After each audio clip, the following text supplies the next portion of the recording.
Hey guys, you're watching The Broker's Life, and my name is Steve. I'm the broker at Savi Realty here in Las Vegas, Nevada. And today I am going through all of the Airbnb rules that have been adopted by Clark County here in Las Vegas. So there are, no kidding, 60 different things that I've outlined in a 40-page plus rule pamphlet, laws, basically.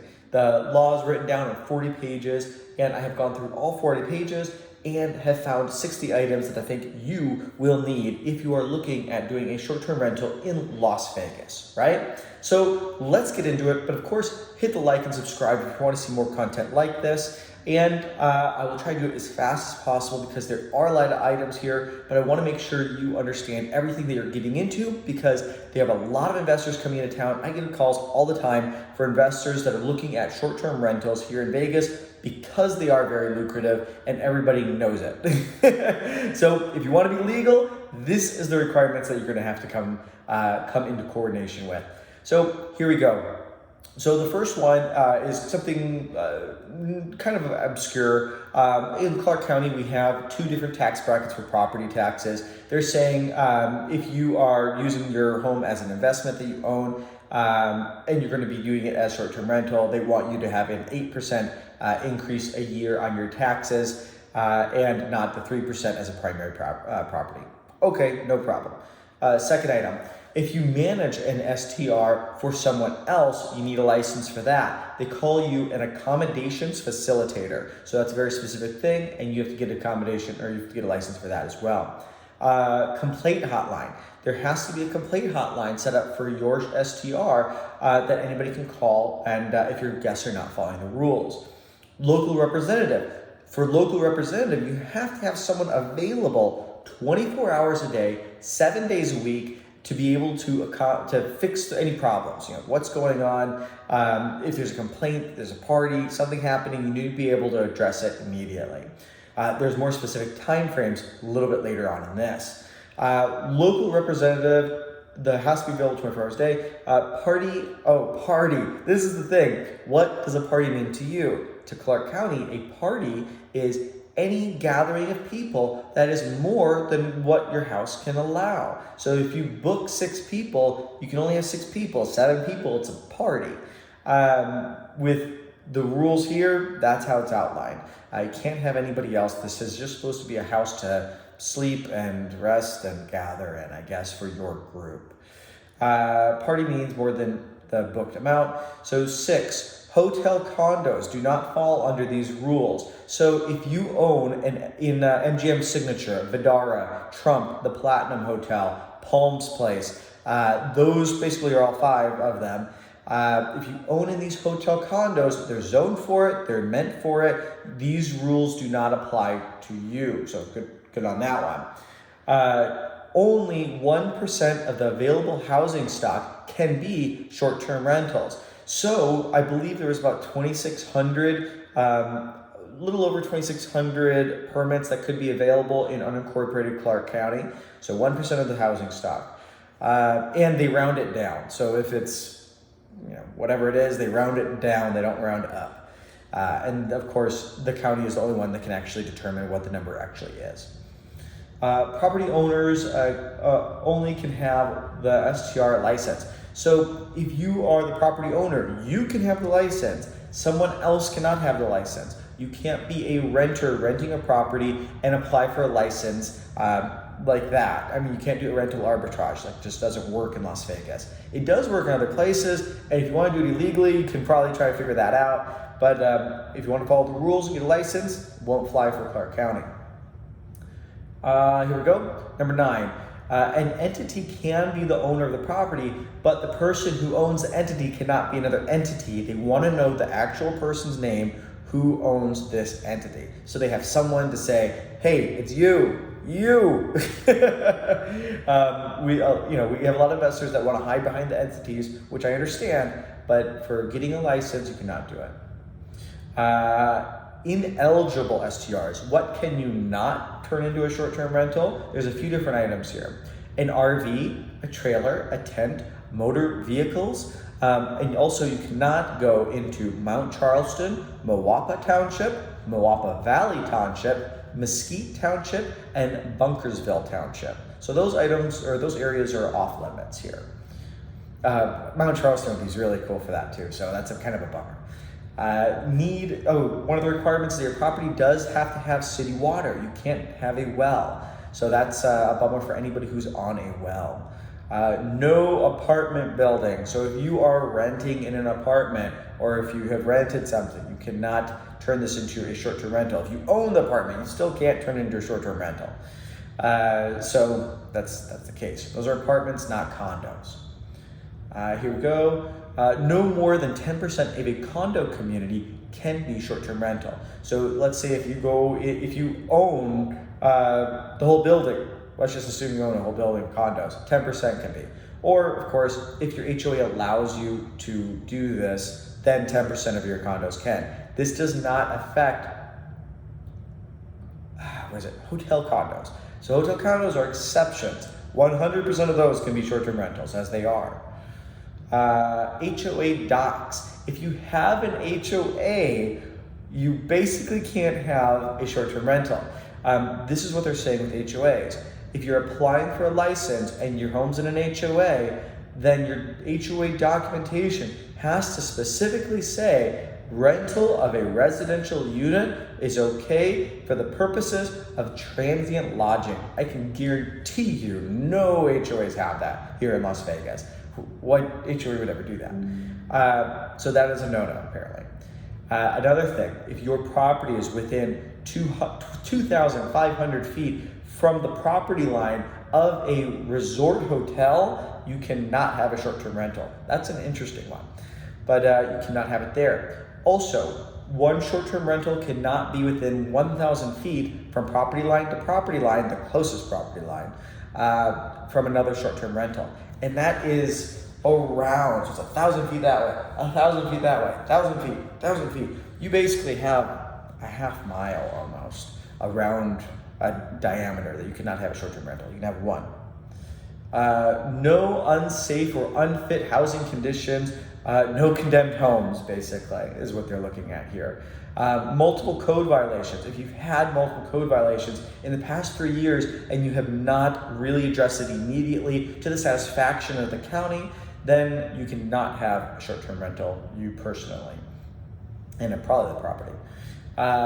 No affordable housing property. If your property has been designated for affordable housing rentals, you cannot change it into a short-term rental. Liability insurance. You do have to have $500,000 minimum per occurrence of liability insurance that also specifically says that it's okay to be used for short-term rental purposes. That's not too hard to find. I found it myself, and it was actually a little bit more affordable, or about the same price of what I paid for my current homeowner's insurance. So that was very cool to find out. Need to be on a city sewer, no septics. So this is kind of a big thing. There are whole areas of town that have septics. So if you're on a septic, you cannot have a short-term rental permit, legally at least. But that kind of leads into a whole new thing. Those are untapped areas. So if this is lucrative enough for you, you may want to pay to have the sewer extended into those areas if you have a really good property. That would be a big cost though. It would be real big, real big. Let me see, need sewer service, annual fees. If you have a 3-bedroom or less, it's gonna be $750 annual fee. If it's 4 bedrooms or more, it's $1,500 for your annual fee on that. Going down this, we're a quarter of the way, 2/3 of the way through, 1/3 of the way through. Now, of course, if you are finding this useful, please hit that like button and subscribe. I'd love to see you stick around. Restrictions on rentals. So here we go. Max occupancy. This is where we get into the more details of the actual rentals itself. The maximum occupancy can be 2 people per bedroom, maximum 10 people. So you can have a 5-bedroom or a 7-bedroom, but you can only have 10 people maximum. So that's a big limitation, 10 people maximum. You have a 2-night minimum. You can't do less than 2 nights, which I don't rent less than 2 nights either. I mean, that's like asking for a party. Why would you do that? A casita guest quarters. Okay, here we go. So in your bedroom count, let's say you have a 4-bedroom and then you have a casita outside, detached from the house. It can have another bedroom in it. That would be classified as a bedroom. It would be a 5-bedroom. So any detached casita or any other thing here, then that would be, they call it casita, guest quarters, accessory apartment, is considered an extra bedroom. So that's nice. Must disclose your manager and the rental site you advertise with. So if you do have a manager that's working for you, you have to say, hey, this person is the person that's working for me doing all my rentals. If you're on any third-party platforms, you have to say, I'm on Airbnb, I'm on VRBO, I'm on HomeAway, I'm on XYZ rentals, right? So any of those you have to disclose to the county. You must have someone available at the property within 30 minutes of getting a call for complaining. Someone calls your hotline, you have to be there in 30 minutes to figure out what's going on. And then you must have someone available 24 hours, available for that call, of course, and respond within 30 minutes. So that's a very quick turnaround time, right? You have to be, I mean, should you have a property that's close to your current house? Or at least have someone who's managing that can be there immediately? Something to consider. Must keep track of all of your bookings, your nightlies, your guests, your everything that goes into it. Let me read it real quick.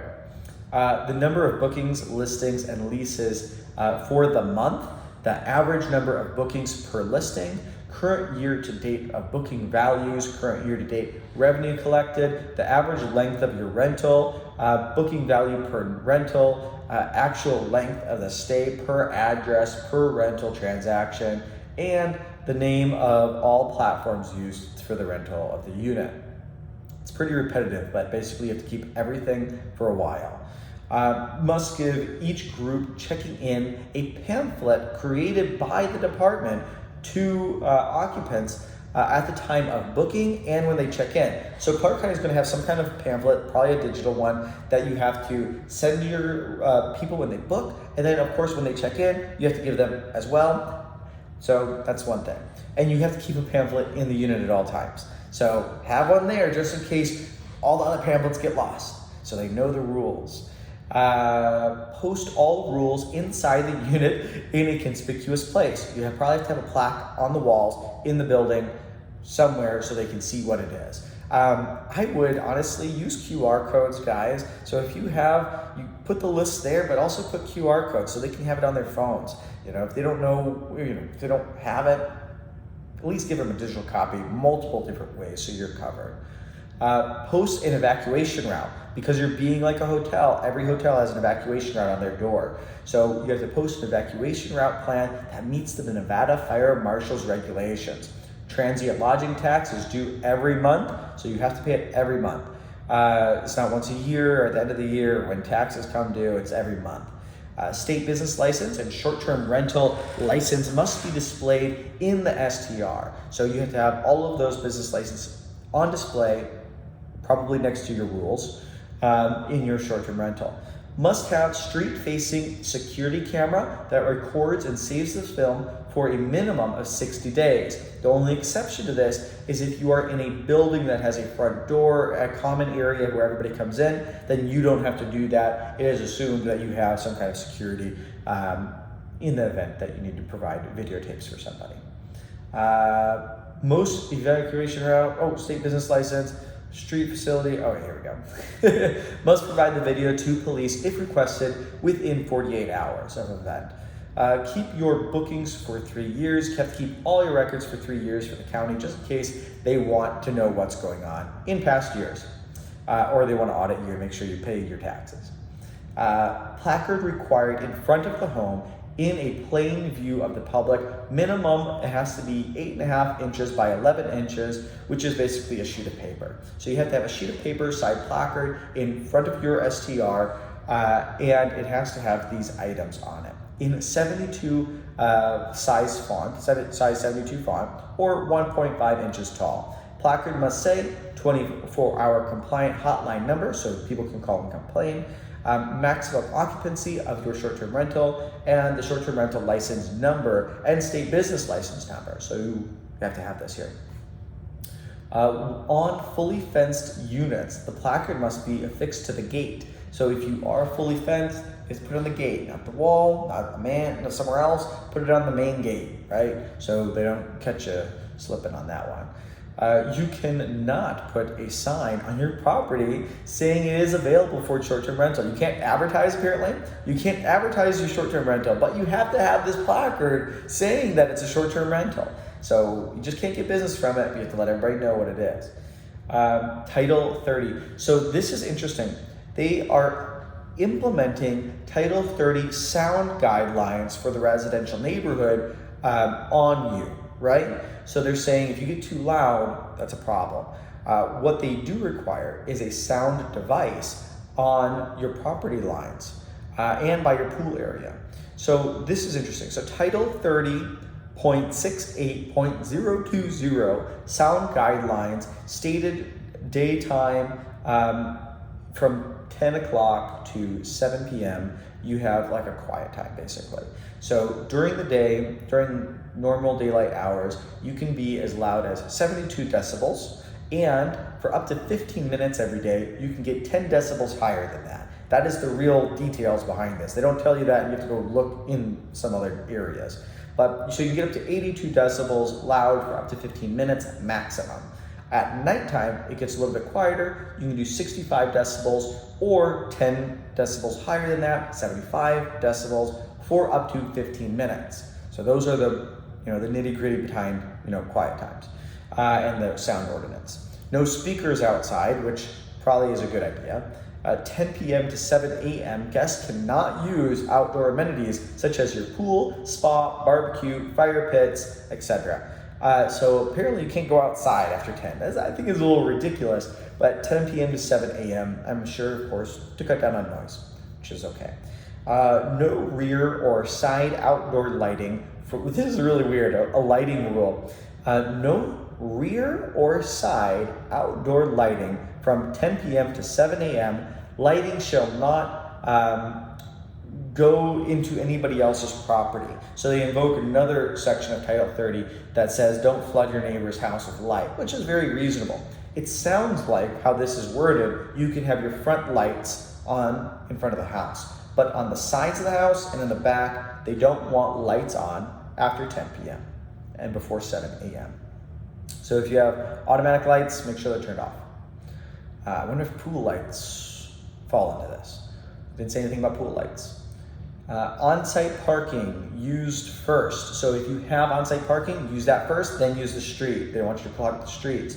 Trash in trash cans, only appropriate for the amount of trash that you are producing. So if you have one trash can, but tons of trash bags, they don't want to see that. You have to get more trash cans to accommodate.